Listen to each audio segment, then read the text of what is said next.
महामंत्र के लिए तैयार हों।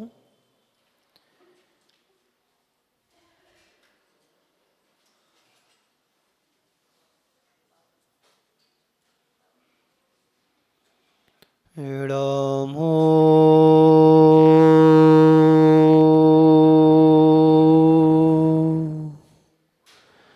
अरिहन्ताणं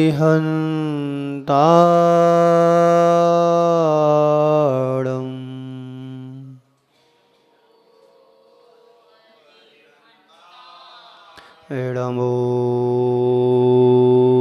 सिद्धाणं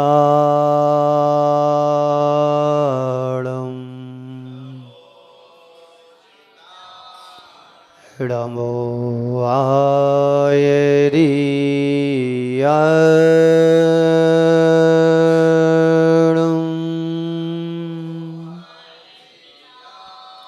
नमो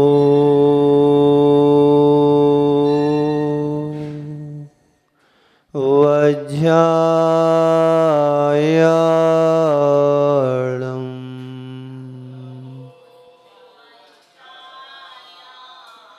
नमो लोये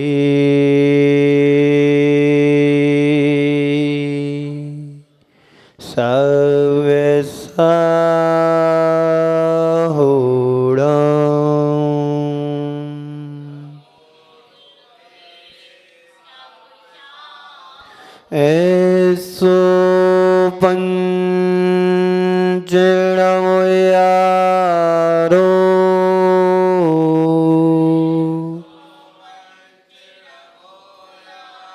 सब पावपणाशिणो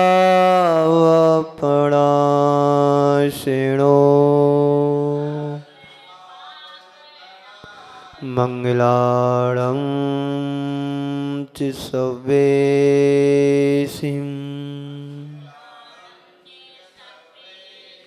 परवं होई मंगलम्। बोलिए पंच परमेष्टि भगवान की, देवादिदेव श्री पारसनाथ भगवान की, अहिंसा परमो धर्म की, परम पूज्य आचार्य गुरुवर श्री विद्यासागर जी महाराज की।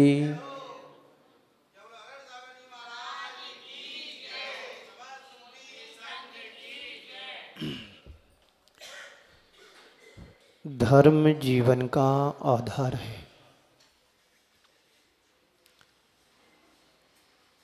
धर्माचरण से ही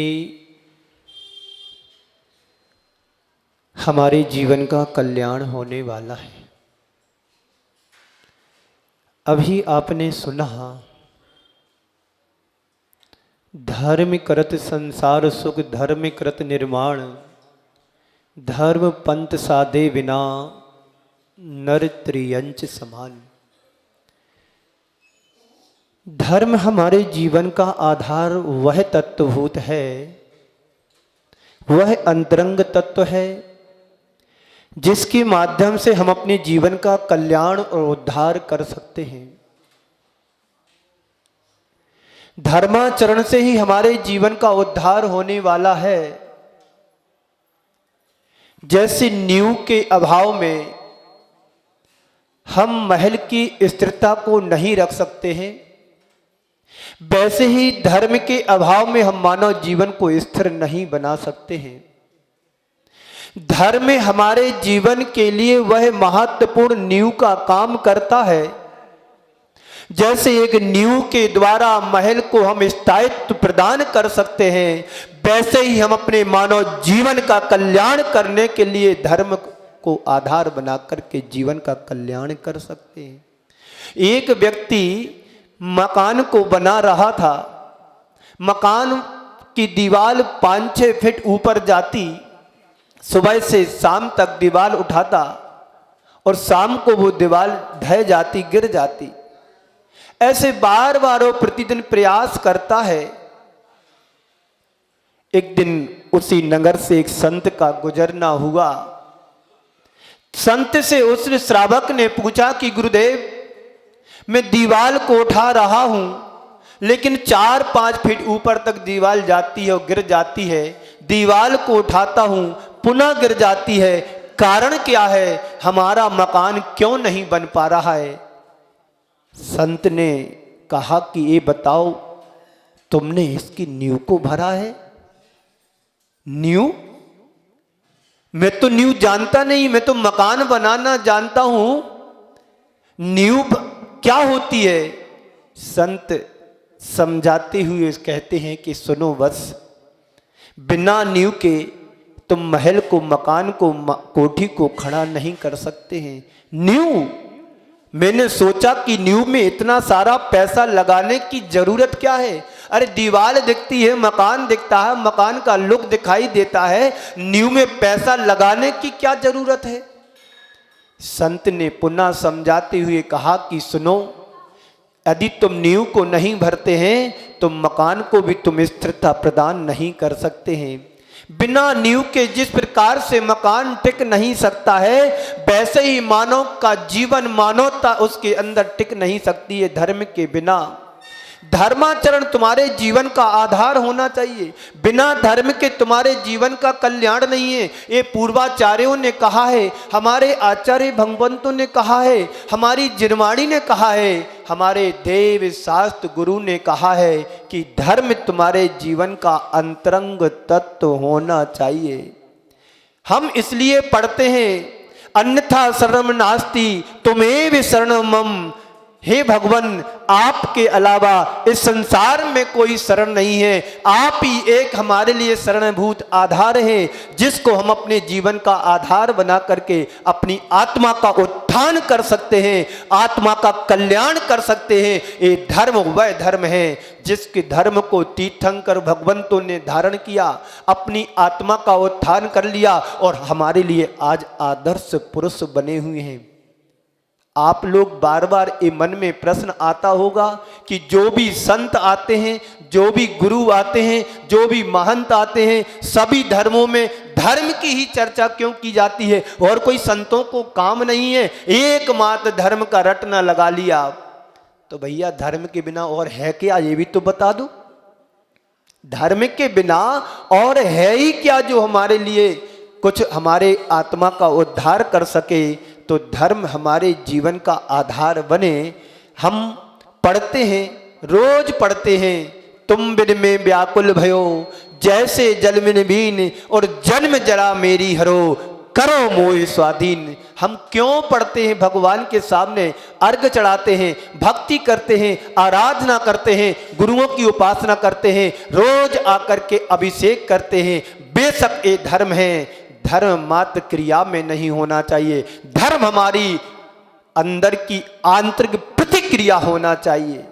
हम रोज भगवान की पूजन करें, रोज अभिषेक करें, रोज अर्घ चढ़ाएं, थाल भर भर के अभिषेक पूजन सब कुछ करें, और हमारे अंदर की मलिनता यदि नहीं धुलती है तो ऐसे धर्म करने से कोई मतलब नहीं है। धर्म हमारे जीवन का आधार तो तभी कहलाएगा जब हमारा आधे और आधार शुद्ध होगा। अंतरंग में वो भाव जगना चाहिए, वो क्रिया मात्र बनकर के नहीं रहना चाहिए। धर्म कैसे करें, ये प्रश्न हमारे जीवन में उठना चाहिए। धर्म सभी करते हैं, रोज सुबह से शाम तक और सोने के पहले तक सब धर्म करते हैं। जब सुबह व्यक्ति उठता है, सामयिक करता है, जाप करता है, नहा धो करके मंदिर आता है, अभिषेक देखता है, देखने वाले देखते हैं और करने वाले करते हैं, और फिर पूजन करते हैं, फिर माला करते हैं, फिर स्वाध्याय करते हैं, तप करते हैं, साधना करते हैं। ये सब धर्म है, बेशक धर्म है, लेकिन धर्म मात्र क्रिया तक हमारा धर्म नहीं होना चाहिए। धर्म क्रिया के साथ साथ हमारा भाव भी जुड़ना चाहिए। दो प्रकार का धर्म कहा गया है, एक क्रिया के रूप में धर्म कहा गया है और एक अंतरंग भावों से जुड़कर के धर्म कहा गया है। आप लोग क्रिया तो अच्छी करते हैं, लेकिन उस क्रिया के साथ यदि भाव नहीं जुड़ता है तो तुम्हारा धर्म धर्म नहीं कहला सकता है, एकमात्र क्रिया बन करके रह जाएगा। उस धर्म को भावों से जोड़ेंगे तो तुम्हारे जीवन का कल्याण सुनिश्चित हो जाएगा। आज के संदर्भ में 4 बातें मैं आपसे कहूंगा। धर्म रुचि पूर्वक होना चाहिए। आप धर्म करो तो उसमें रुचि होना चाहिए। लोग धर्म की क्रियाएं तो करते हैं पर बेमन से करते हैं, रुचि नहीं होती है। क्यों? हमारे बाप दादा मंदिर चले आ रहे थे तो मैं भी मंदिर आता हूं, और बाप दादा पूजन पाठ करते थे तो उनको देख करके हम भी पूजन करने लगे, हम भी अभिषेक करने लगे, लेकिन ये मात्र क्रिया के रूप में है। लेकिन जब तक तुम्हारी धर्म के प्रति श्रद्धा और भक्ति नहीं जगेगी, अंतरंग में श्रद्धा नहीं आएगा, जब तक तुम्हारी आत्मा में इस भाव नहीं प्रकट होगा कि धर्म मेरे जीवन का आधार है, इसके बिना में कुछ नहीं हो सकता है, हमारी आत्मा का उद्धार तभी होगा जब हमारे अंतरंग में क्रिया के साथ भाव भी जुड़ेगा। भाव तो तुम्हारा कहीं और जुड़ा हुआ है। धर्म के प्रति हमारा कितना श्रद्धान है, कितना विश्वास है, कितनी हमारी आस्था है। धर्म करते करते पूरे जीवन का बहुभाग निकल गया, पूजन पाठ करते करते हमारे जीवन की ज्यादा से ज्यादा उम्र बीत गई, लेकिन हमारे जीवन में परिवर्तन कितना आया है? कभी अपने मन से पूछा, कभी अपने अंदर झांक करके देखा कि रोज पूजन करते हैं पर हमारी कसायों में मंदता कितनी आई? रोज भगवान की भक्ति करते हैं, हमारे अंदर भावों में कितना परिवर्तन आया? रोज सब कुछ करते हैं लेकिन भावों में परिवर्तन नहीं आया है, क्रिया वही है। एक बार ऐसा हुआ, एक श्रावक अपने बच्चे को लेकर के आया और कहा, गुरुदेव थोड़ा इसको आशीर्वाद दो, इससे आप कहो कि धर्म ध्यान किया करे। मैंने उस बच्चे की तरफ मुखातिब हुआ और पूछा कि भाई क्या बात है, क्या आप मंदिर नहीं जाते हैं, क्या आप पूजन पाठ नहीं करते हैं, क्या आपकी भगवान के प्रति आस्था नहीं है, क्या भगवान के प्रति श्रद्धा नहीं है?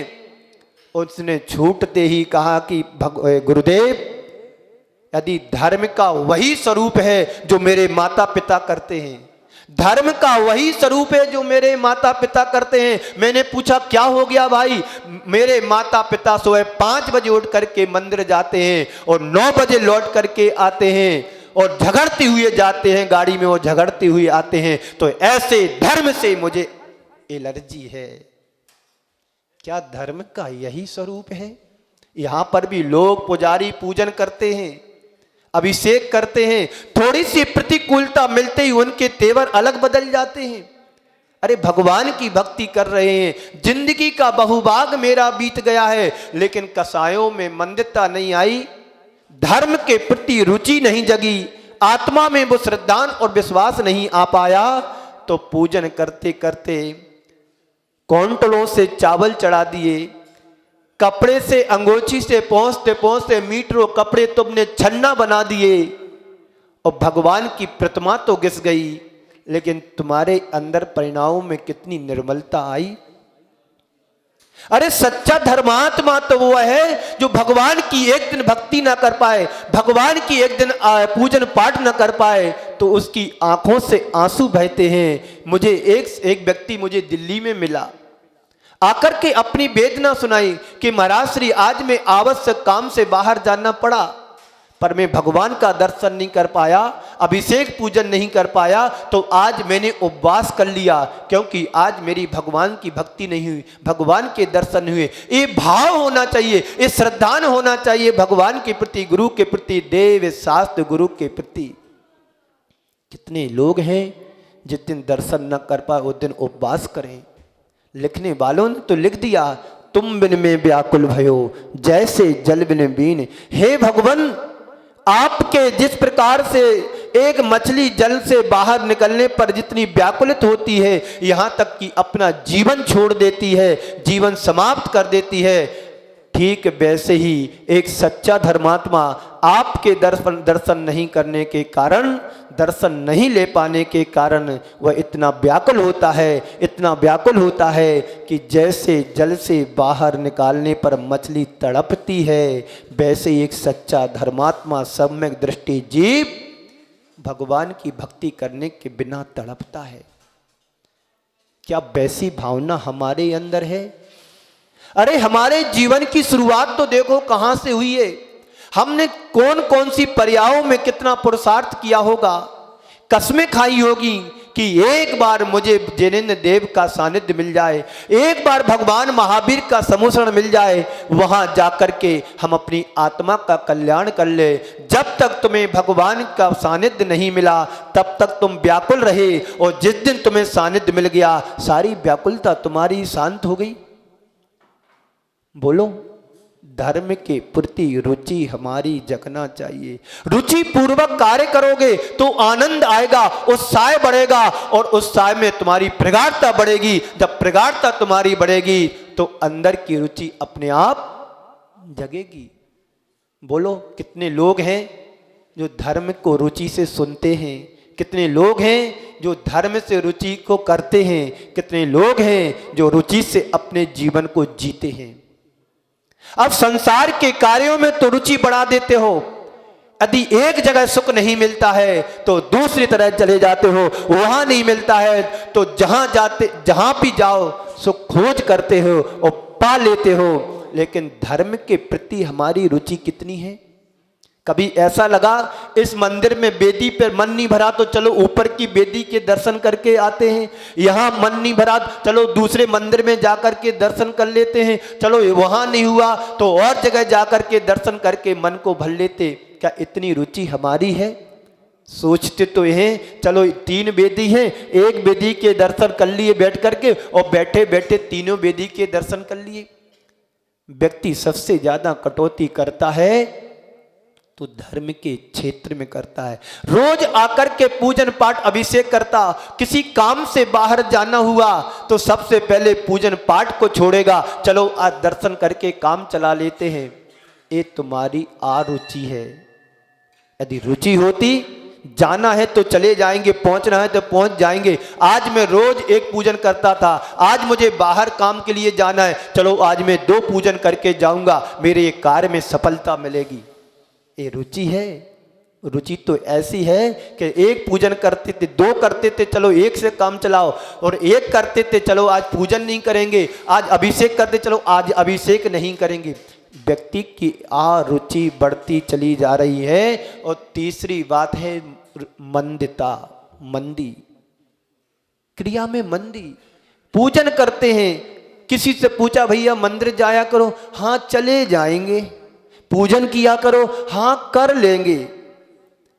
आचार्य उमा स्वामी महाराज ने एक सूत्र दिया है, तीव्र मंत ज्ञाता ज्ञात भावादिगण वीर तद विशेषः। व्यक्ति के परिणामों में कभी तीव्रता आती है, कभी मंदिता आती है, कभी ज्ञात भाव के द्वारा करता है कार्य तो कभी अज्ञात भाव के द्वारा कार्य करता है, विशेषता होती है। लेकिन संत कहते हैं हमारे जीवन में यदि रुचि बढ़ेगी तो हमारे अंदर आरुचि घटेगी, मंदिता भी घटेगी। और चौथी बात है विवेक से धर्म करना। रूढ़िवादी क्रियाओं से ग्रसित होकर के कभी धर्म नहीं करना कि हमारे पूर्वज चले आ रहे थे तो उन्होंने धर्म किया था तो हम भी धर्म कर रहे, ऐसा नहीं। हमारा विवेक जागृत होना चाहिए।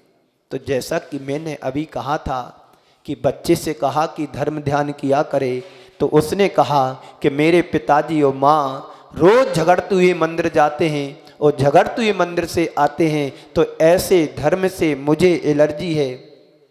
तो कहने का तात्पर्य यही है, यदि जिस प्रकार से मेरे माता पिता यदि पूजन पाठ करते हैं और उनकी कसायों की मंदता नहीं हो रही है, कसाएं शांत नहीं हो रही हैं, तो मुझे ऐसे धर्म करने से एलर्जी है, मुझे धर्म नहीं करना। फिर उससे कहा कि भाई धर्म का ये स्वरूप नहीं है। धर्म का स्वरूप तो वह है कि भगवान की प्रतिमा को देख करके तुम्हें लगे कि वास्तव में यही सच्चा स्वरूप है। जिस प्रतिमा को देखने के बाद तुम्हें लगे कि संसार नाशवान है, इस संसार में कुछ भी नहीं है मेरा, यहां तक कि मेरा तन भी नहीं है। जिस तन को तुमने संभाला है, सुधारा है, बचपन से लेकर के 55 तक तुमने इस शरीर को साथ दिया है, ये शरीर तुम्हारा कहां तक साथ देने वाला है? संसार में कोई किसी का साथ नहीं दे सकता है, साथ देता भी नहीं है, ये सच है। संयोग अलग चीज होती है, कोई किसी का साथ दे रहा है, इष्ट वियोग अनिष्ट संयोग।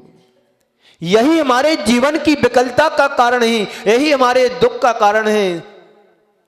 लेकिन संत कहते हैं धर्म तुम्हारा छाया की तरह आगे जाएगा, इस भव में भी साथ देगा, पर भव में भी साथ देगा, और जब तक तुम्हें मुक्ति नहीं मिलेगी तब तक तुम्हारा धर्म तुम्हारे साथ छाया की तरह रहेगा। तो धर्म कर संसार सुख, धर्म करने से संसार में सुख मिलता है और धर्म करने से परभव में भी सुख मिलता है। धर्म करने से संसार में सुख शांति समृद्धि मिलती है और धर्म करने से परंपरा से निर्माण की प्राप्ति भी होती है। आप इस बात को तो सोचो, रुचि तो जगाओ। अरे करते हैं, उत्साह से करो, उमंग से करो, बड़ी रुचि के साथ करो, तो तुम्हारा धर्म तुम्हारे साथ छाया बन करके जाएगा। धर्म की क्रिया को समझें, क्रिया के साथ साथ हमारे भाव भी अच्छे होना चाहिए। जितना अच्छा आधार होगा उतने अच्छे तुम्हारे भाव लगेंगे। यदि आपके बर्तन पूजन करने के अच्छी क्वालिटी के हैं, उसमें द्रव्य भी तुमने अच्छी क्वालिटी की रखी और तुमने धोती दुपट्टा भी अच्छा पहना, चौकी भी अच्छी रखी, सारी अनुकूलताएं तुम्हें ठीक रही, तो तुम्हारे भावों की विशुद्धि बिना बड़े बढ़ जाती है। और हमारा आधार गलत होता है, आधार ठीक नहीं होता है। चलो कर रहे हैं, रूटीन में कर रहे हैं, अरे रूटीन को ठीक करने के लिए तो धर्म किया जाता है, रूटीन को बदलने के लिए तो धर्म किया जाता है। यदि धर्म तुमने नहीं साधा तो ना तुम्हें मोक्ष मिलेगा और ना तुम्हें संसार का सुख मिलेगा। ये दोनों चीजें तभी मिल सकती है जब हम वास्तव में यथार्थ में धर्म के सही स्वरूप की पहचान कर पाए। आप लोग पूजन करते हैं, लोग रोज पूजन करते हैं, बोलो करते हो कि नहीं? हाँ तो बोलो, जोर से बोलो, आवाज आना चाहिए। आप पूजन करते कि नहीं करते? करते हो ना? रुचि से करते कि अरुचि से करते हैं? जो लोग पूजन को रुचि से करते हैं उनकी जीवन की ज्योति जल जाती है, और जो रोज पूजन अरुचि से करते हैं उनकी जीवन की ज्योति बुझी हुई दिखाई देती है। संत कहते हैं भूमि की उर्वरा शक्ति तभी पहचानी जाती उसको बीज को बोने से। भूमि की उर्वरा शक्ति बीज को बोने से मालूम पड़ती है, और वैसे ही मनुष्य के व्यक्ति के जीवन का व्यवहार से उसके कुल की पहचान होती है। यदि व्यक्ति का व्यवहार अच्छा होता है तो समझ में आता है कि इसका कुल अच्छा उच्च कुल वाला है। जैसे बीज को डालकर के उससे फसल उग करके आती है तो पता पड़ता है कि इस भूमि की उर्वरा शक्ति अच्छी है। ऐसे ही व्यक्ति के जीवन में जब धर्म दिखाई देता है तो उससे पूछने की जरूरत नहीं पड़ती है, उसके रग रग से रोम रोम से धर्म टपकता है, उसका वातावरण बोलता है, उसका व्यवहार कहता है कि ये व्यक्ति धर्मात्मा बन गया है। धर्मात्मा तो सभी हैं, जो यहाँ पर आते वो सभी धर्मात्मा हैं, सभी पुण्यात्मा हैं, लेकिन धर्म की सही छाप क्या होना चाहिए वो आज तक हमारे जीवन में उतर नहीं पा रही है। धर्म की परिभाषा सही कहाँ क्या होना चाहिए वो हमारे जीवन में झलक नहीं पा रही है। संत कहते हैं कि धर्म वह आधार बने तुम्हारे जीवन का कि जब तक मुक्ति ना मिले तब तक तुम्हारे धर्म का साथ नहीं छूटना चाहिए। आचार्य भगवंत कहते हैं धर्म की परिभाषा क्या है?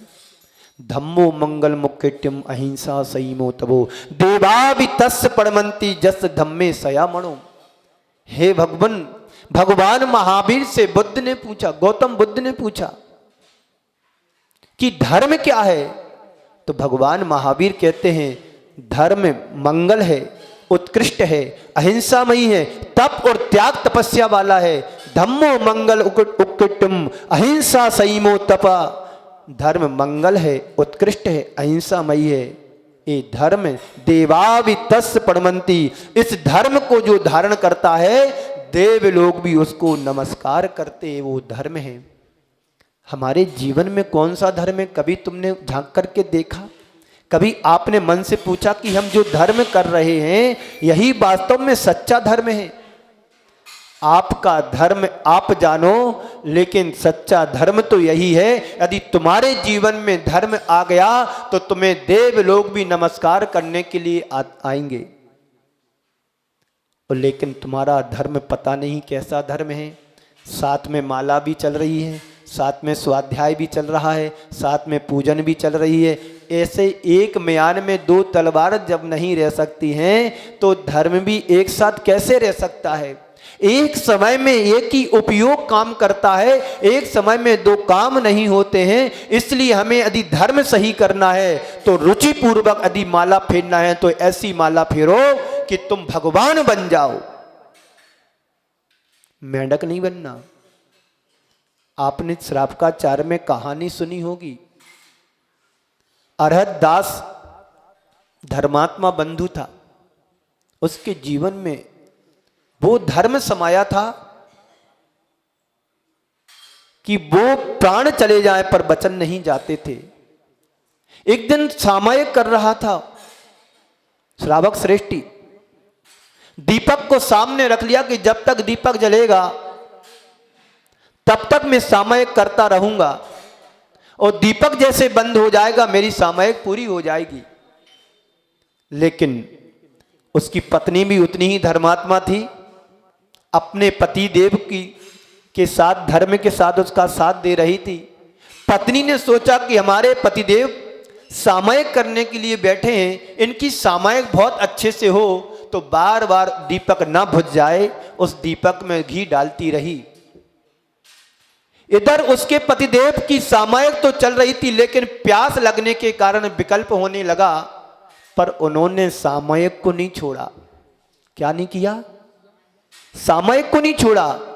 प्राण चले गए पर सामयिक उन्होंने पूरी की, और मर कर के अपने ही घर की बावरी में मेंढक बन गया। समझ रहे हो ना आप? पर यहां तो कितने रूप दिखाई देते हैं तुम्हारे के पता नहीं। ऐसा धर्म हमारे जीवन में आना चाहिए कि प्राण चले जाए पर प्रण नहीं जाना चाहिए। यदि हमने जो व्रतों को लिया है, जो हमने संकल्प लिया है, जो संयम का पालन कर रहे हैं, स्वाध्याय कर रहे हैं, पूजन पाठ और नियम में हमारी दृढ़ता जो बनी है, वो दृढ़ता कभी खंडित नहीं होना चाहिए। यही धर्म का सच्चा रूप है। तीर्थंकर भगवंतों को देखो, उनकी छाया को देखो, उनकी प्रतिमा को देखो, बेतरागता झलकती है। सेठ जी का तो मरण हो गया और जाकर के घर में ही बावड़ी में मेंढक बन गए, क्योंकि प्यास उनको सता रही थी। और एक वही मेंढक जब भगवान महावीर का समोषण राजगिरी पर आया तो सुनते हैं कि भगवान महावीर का समोषण राजगिरी पर लगा है। परिवार जन परिजन सब जा रहे हैं, राजा शृणेक भी चला जा रहा है भगवान महावीर के समोषण में 60,000 प्रश्नों को करने के लिए। और मेंढक के मन में भी विचार आया कि मुझे भी जाना चाहिए। सेठानी पानी भरने के लिए कुएं पर गई, अब वो कुएं पर जो कुएं में मेंढक था उनकी पात्र में आया, बाहर निकाला। सेठानी सुने सोचा ये बाहर रहेगा, मर ना जाए, कुएं में पुनः डाल दिया। फिर बाहर आया और फुदक फुदक करके अपनी मुख में एक फूल की पंखुड़ी लेकर के जा रहा है। कहाँ जा रहा है? कहाँ जा रहा है? भगवान महावीर के समूह शरण में जा रहा। क्यों जा रहा है? पूजन करने जा रहा है, भक्ति करने जा रहा। उसके भाव भी अभी धर्म के हैं, उसके अंतरंग में अभी भी रुचि है, क्योंकि एक त्रस्त बन गया है, त्रियंच गति को प्राप्त कर गया है, लेकिन भक्ति अभी भी उसके हृदय में है। ये किसका प्रभाव है? धर्म का प्रभाव है। इसलिए धर्म हमारे जीवन का आधार बने, जिसके बिना हमारा कभी कल्याण नहीं हो सकता है। जाते जाते राजा शृणेक के हाथी के पैर के नीचे आ जाता, प्राणांत हो जाता है।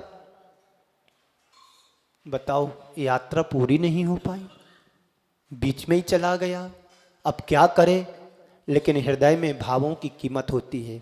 हमारा जैन दर्शन भाव प्रधान कहा गया है, क्रिया प्रधान नहीं। क्रिया के साथ यदि भाव जुड़ता है तो तुम्हारा सही धर्म माना जाता है। और क्रिया मात्र तुम बनकर के रह गए तो धर्म से जो फल मिलना चाहिए वो फल मिलने वाला नहीं है।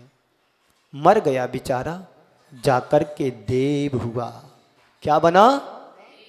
देव बना। देव बनकर के जाकर के सबसे पहले समूसन में पहुंचा। एक भगवान की भक्ति करने से वह मेंढक भी स्वर्ग में जाकर के देव बन सकता है और एक माला फेरने वाला मेंढक बन सकता है। सामायिक में क्या कर रहे थे सेठ जी? जाप कर रहे थे ना, तो क्या बने? और मेंढक क्या बना? ये भावों का खेल है। किसके द्वारा बने? आपके पास मुख नहीं है आज?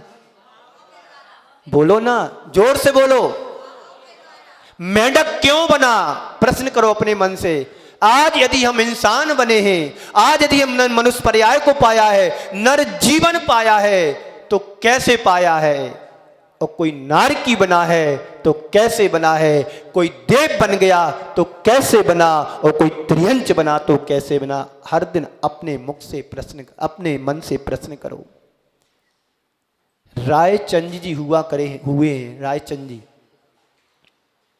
जिन्हें बोलते थे एक साथ सैकड़ों कोई प्रश्न करे तो उत्तर उनको क्रम से दे देते थे। उनके जीवन में उन्होंने 3 बातों को कहा। आंख खोलते ही जहर चढ़ता, आंख खोलते ही जहर चढ़ता, पैर रखते ही पाप लगता, पैर रखते ही पाप लगता, आंख खोलते ही जहर चढ़ता।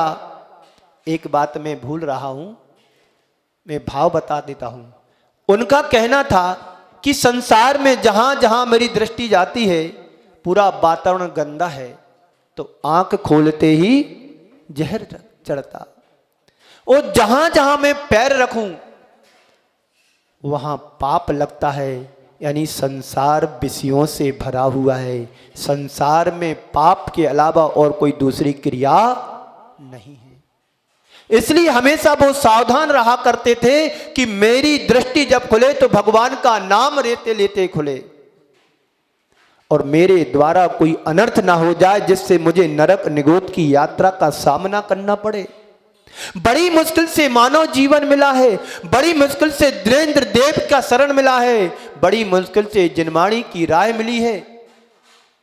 आचार्य गुरुवर श्री विद्यासागर जी महाराज, जो हमारे ही नहीं पूरे विश्व के गुरु हैं, जब उनके अंदर वैराग हुआ तो 9 वर्ष की उम्र में आचार्य चक्रवर्ती शांति सागर महाराज का दर्शन किया। जब वो गर्भ में, अपने मां के गर्भ में आए तो मां के लिए 1008 शस्त्र कमल वाला पुष्प से पूजन करने का भाव हुआ, क्योंकि महाराष्ट्र में, कर्नाटक में 20 पंथी आमनाओं का ज्यादा बढ़ावा है। उनकी मां बहुत धर्मात्मा थी, तो मन में एक दोहला हुआ कि मुझे सहस्त्र दल वाले कमल से पूजन करना है। उनके पतिदेव गांव में कमल नहीं मिला, फूल नहीं मिला, तो दूसरे गांव से लाकर के अपनी पत्नी की इच्छा को पूरा किया। जब से ही वह बालक पेट में आया तब से यात्रा करने के भाव आने लगे, तब से पूजन पाठ करने में रुचि बढ़ने लगी।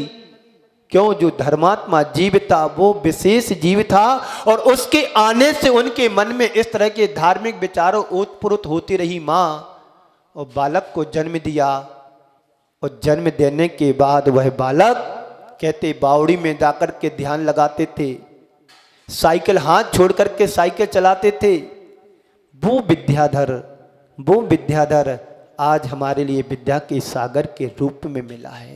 यदि संत श्रोमणी नहीं होते तो हम नहीं होते, हम जैसे अनेक साधु नहीं हुए होते, और गुरुदेव का उपकार हम सबके लिए जिंदगी भर कभी जीवन में भुला नहीं सकते हैं। उन्होंने देश के लिए दिया, उन्होंने समाज के लिए दिया, उन्होंने संस्कृति दी, संतति दी और परंपराएं दी हैं। मानवता के लिए उन्होंने कितना बड़ा कार्य किया, सागर मध्य प्रदेश में भागोदय तीर्थ के निर्माण करा कर आशीर्वाद दे के एक बड़ा हॉस्पिटल चल रहा है जो पूरा जिले में जाना पहचाना हो गया। एक जमाना था सागर मध्य प्रदेश डॉक्टर सर हरि सिंह गौर विश्वविद्यालय से पहचाना जाता था, आज वही सागर भागोदय तीर्थ के नाम से जाना जाता है। अच्छा, श्री ने दलित प्राणियों के लिए, दलित व्यक्तियों के लिए हथकरघा जैसा खुलवा करके जगह जगह जेलों में हथकरघा चल रहे हैं, जगह जगह समाज में हथकरघा चल रहा है, रोजगार दिला करके आज उनकी दरिद्रता को दूर कर रहे हैं। वही गुरुदेव शिक्षा के क्षेत्र में पृथ्वी स्त्री जैसी स्थान दिया है, उनके आशीर्वाद से आज हजारों हजार लड़कियां ज्ञान दान पा रही हैं। वो गुरुदेव हैं आचार्य गुरुवर श्री विद्यासागर महाराज। आज उनका स्वास्थ्य इन दिनों नरम गरम चल रहा है। हम सबकी भावना है, हम सबका उद्देश्य है, हम सबका पुण्य यदि उनको लगना चाहे तो पूरा हम सबका पुण्य लग जाए, पर हमारे गुरुदेव स्वस्थ रहें, हम सबकी यही भावना है। आप लोगों की है कि नहीं? जगह जगह मालाएं फेरी जा रही हैं, जाप की जा रही है, और सब व्यक्ति की यही भावना है, प्रत्येक प्राणी मात्र की यही भावना है, ये हमारा सूरज कभी अस्त नहीं होना चाहिए। उनकी काया को देख करके आंसू आते हैं, पर वो अपने आप में इतने तटस्थ हैं, इतने दृढ़ हैं कि शरीर तो हमने अनंतों बार पाया है, कल छूटता था, आज छूट जाए, पर मेरे व्रत और धर्म नहीं छूटना चाहिए। सुनने में ये भी आया कि अभी तक डॉक्टरों से उन्होंने कोई चेकअप नहीं कराया, ना ब्लड निकलवाया, ना कोई एक्सरा, ना कोई सोनोग्राफी, ना कुछ भी नहीं। मेरा धर्म मेरे साथ है तो मुझे किसी चीज की चिंता नहीं, किसी बात की चिंता नहीं।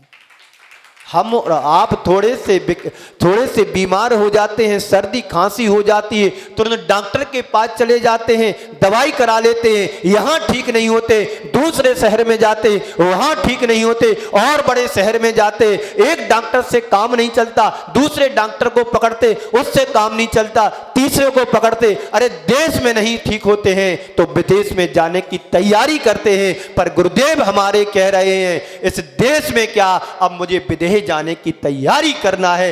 ये तो अनंतों बार मैंने शरीर पाया है, छोड़ा है, संयोग बना है, वियोग हुआ है, ये तो काया है, एक दिन मिट्टी में मिल जाने वाली काया है। न संसार में काया रहेगी न माया रहेगी, इससे ऊपर उठना तो हमारा धर्म है। इनका नाम है आचार्य गुरुवर श्री विद्यासागर महाराज। वो गुरुदेव जिनके लिए इस जगत का प्रत्येक प्राणी अपने प्राणों को देने को तैयार है। हमारा सबका पुण्य लग जाए, हम सबकी आयु लगे तो लग जाए, ऐसे गुरुदेव के चरणों में हम सबको नतमस्तक कर रहे हैं। उनकी सेवा में, उनकी चर्या में जो कुछ हम योगदान दे सके देने में कभी पीछे नहीं हटना। गुरुदेव ने कभी अपने लिए नहीं सोचा। जब मैं संघ में था, मुझे बुखार आया, पूरे 5 माह बुखार चला मेरे लिए। एक दिन आता था, एक दिन रुक करके जाता था, एक आज आया, कल नहीं आया, परसों फिर आ गया। 3-4 महीने तो चलता रहा, कुछ विशेष ध्यान नहीं दिया, दवाई चलती रही, औषधि चलती रही। जब दिवाली नजदीक आ गई, दिवाली भी हो गई, गुरुदेव को चिंता होने लगी कि ये बुखार कैसे टूटेगा, कैसे ठीक होगा। तो गुरुदेव ने 4-5 लोगों को बुलाया। ये बीना बाराई क्षेत्र की बात है, 2005 में मैं था, 2007 में भी था। तो 5 में जब मेरे को बुखार आया तो 5 महीने बुखार चला, और मेरा बुखार के कारण पूरा मुख सूज गया, फोड़े फोड़े हो गए। गुरुदेव कहते हैं ऐसा बुखार तो मैंने कभी नहीं देखा है, ये कैसे क्या हो गया। और लास्ट में जाकर के 5 डॉक्टरों के बीच में बात कर रखी तो सबने एक ही सलाह दी, इनको कुनेन की गोली का डोज 3 दिन का देना है, यदि इससे ठीक हो गया तो ठीक, नहीं तो फिर इसके अलावा कोई दूसरा उपचार नहीं है। पर गुरुदेव का आशीर्वाद, उनकी चिंता अपने शिष्य के प्रति कितनी होती है, पर स्वयं के प्रति कोई चिंता व्यक्त नहीं कर रहे हैं। आज भी वो अपने आप में दृढ़ हैं। इस शरीर तो बार बार पाया है, आज नहीं तो कल छूटने वाला है। इस शरीर से क्या मोह करना, इस शरीर से क्या राग करना है। अरे हमारी आत्मा तो अजर अमर शाश्वत है, इसको कुछ बिगड़ नहीं सकता है, इसको कोई जला नहीं सकता है, इसको कोई छीन नहीं सकता है। ये उनकी सोच कब आती है? जब हमारे हृदय में धर्म होता है, जब हमारे हृदय में देव साथ गुरु के प्रति समर्पित होता है। तो जब मेरे लिए 3 दिन डोज दिया, बुखार तो टूट गया, आना भी कम हो गया, बंद हो गया। लेकिन मैं आपको ये कहना चाहता हूँ कि गुरुदेव की चिंता देखो, अपने शिष्य के प्रति, मेरे प्रति ही नहीं। जब मैं सिकरजी में था, पूज्य मुनिश्री प्रमाण सागर जी के पास, मुझे बुखार आया अगस्त के महीने में, 4-5 दिन हो गए, बुखार चढ़ता रहा, उतरा ही नहीं। मेरे लिए विकल्प हुआ, मैं रो रहा था। मैंने प्रमाण सागर जी से कहा, महाराज श्री मुझे गुरुदेव का आशीर्वाद दिला दो। प्रमाण सागर जी महाराज ने तुरंत विनय भैया को फोन लगवाया और फोन पर वहां बात होती रही। उस समय आचार्य श्री जबलपुर में थे, तिलवारा घाट में। मुझे आचार्य श्री की आवाज सुनाई दे रही थी, पर मैं बोलता चला जा रहा था, गुरुदेव मुझे आशीर्वाद दो, मेरी तबीयत ठीक नहीं है, मेरे से अब रहा नहीं जाता, सहा नहीं जाता। गुरुदेव कहते हैं शांति तो पकड़, और गुरुदेव ने आशीर्वाद दिया। आप विश्वास नहीं करोगे, 2 से 3 मिनट में मेरे को चिटाई उड़ाई और मैं पसीना पसीना हो गया, बुखार उतर गया। एक गुरुदेव का प्रत्यक्ष में आपके सामने बैठा हूं, वो आशीर्वाद है।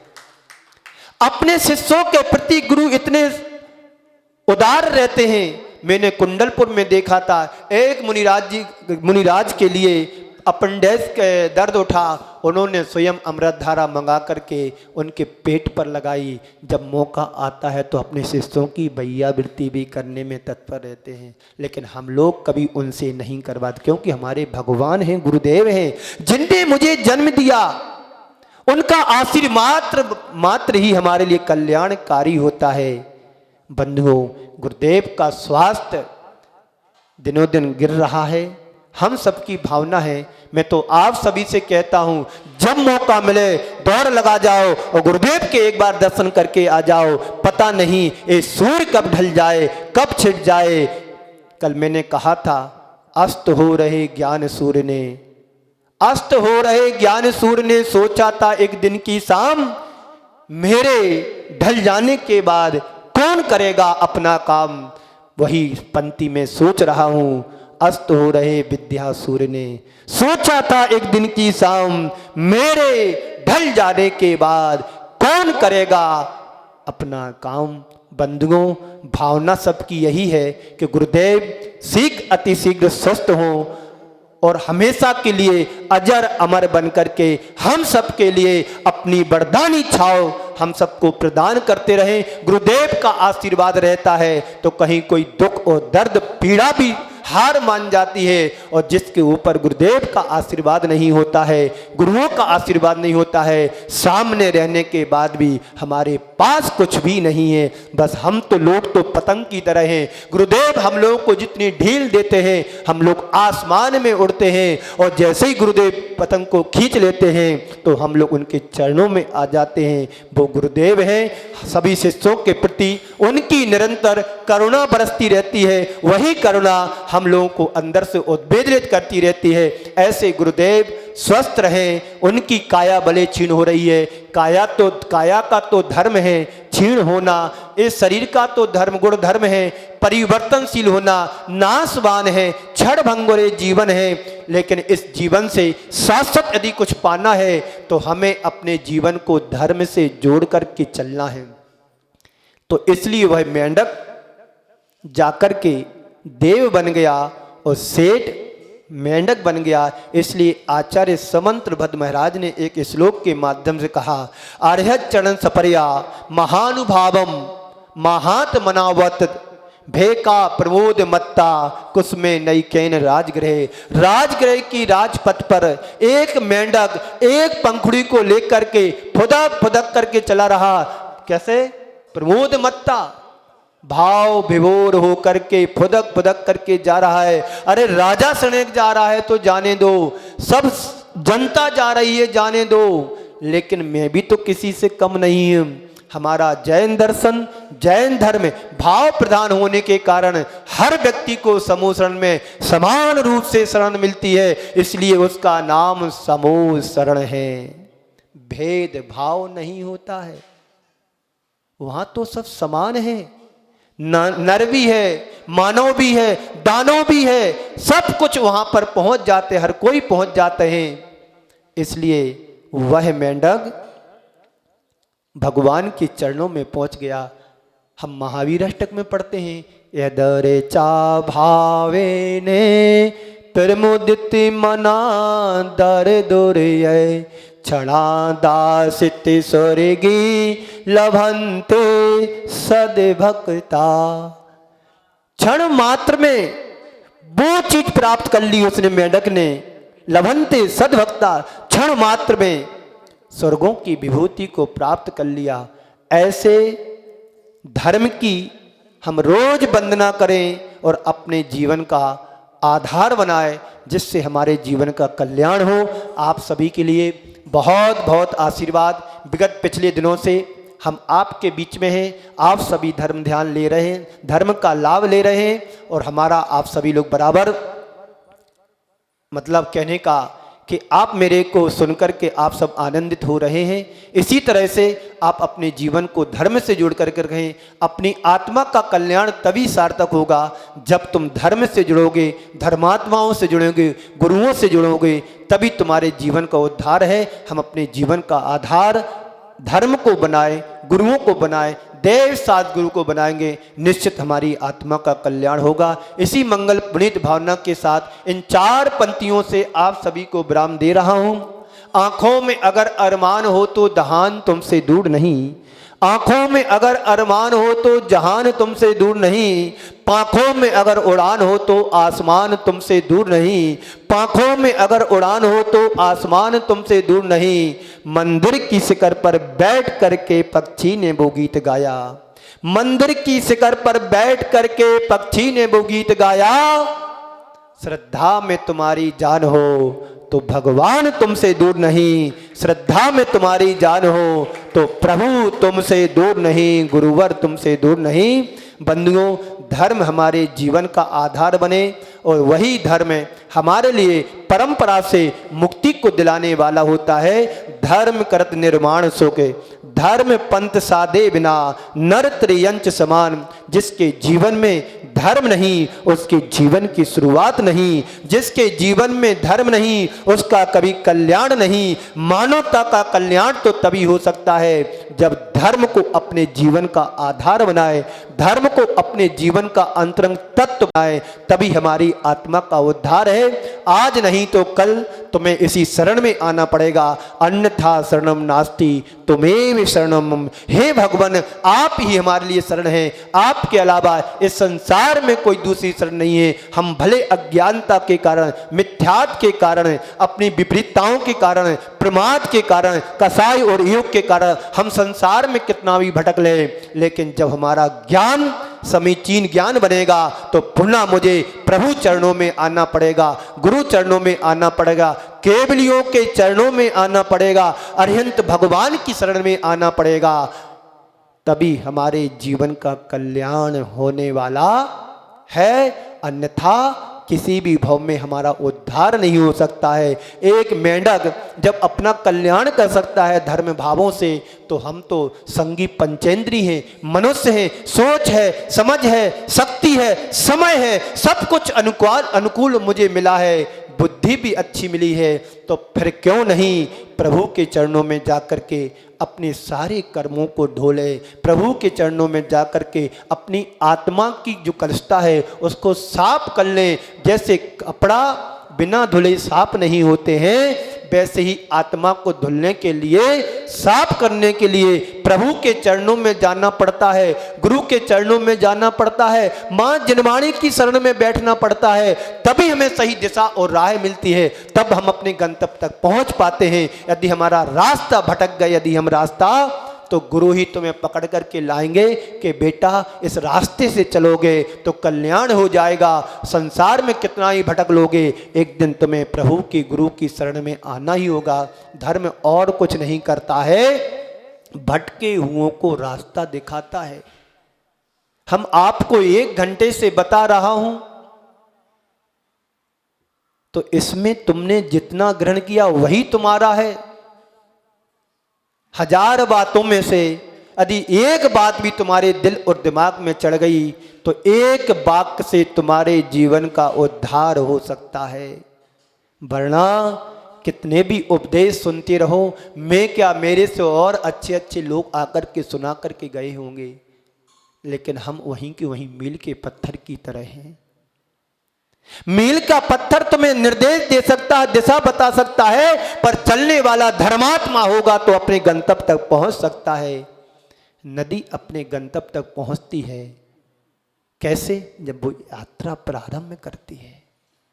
और नदी अपने मूल स्रोत को ना छोड़े तो कभी अपनी यात्रा कर पाएगी? नहीं कर पाएगी।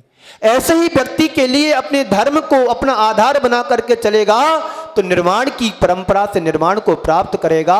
और संसार के सुखों को तो वैसा प्राप्त करना है जैसे एक किसान फसल बोता है तो घास फूस तो उसको स्वर्ग के सुख तो यूं मिल जाते हैं, लेकिन उसका लक्ष्य और ध्येय होता है कि अनाज पैदा करना है। ऐसे ही धर्मात्मा का लक्ष्य होता है, मुझे सिद्धत्व की प्राप्ति करना है। इसी मंगल भावों के साथ समय को देखते हुए मैं आप सभी को यहीं पर विराम दे रहा हूं कि बोलिए परम पूज्य आचार्य गुरुवर श्री विद्यासागर जी महाराज की। अभी आप लोग के 2 मिनट और लूंगा, एक जाप करेंगे 9 बार, फिर बाद में आप सब उठेंगे। इसी मंगल भावना के साथ विराम। ओम शांति। ओम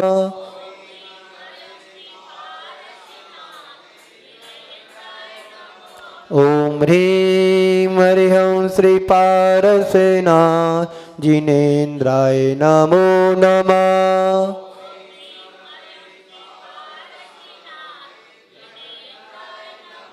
ओम ह्रीं हरिं श्री पारसनाथ जिनेन्द्राय नमो नमः।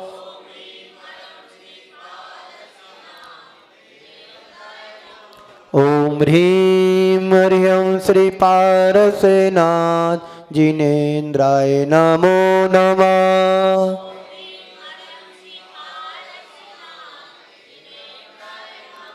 ओम ह्रीं हरिं श्री पारसनाथ जिनेन्द्राय नमो नमः।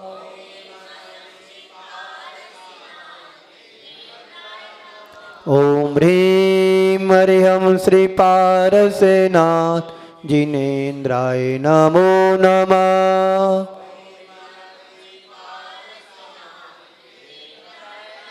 ओम ह्रीं हरिं श्री पारसनाथ जिनेन्द्राय नमो नमः।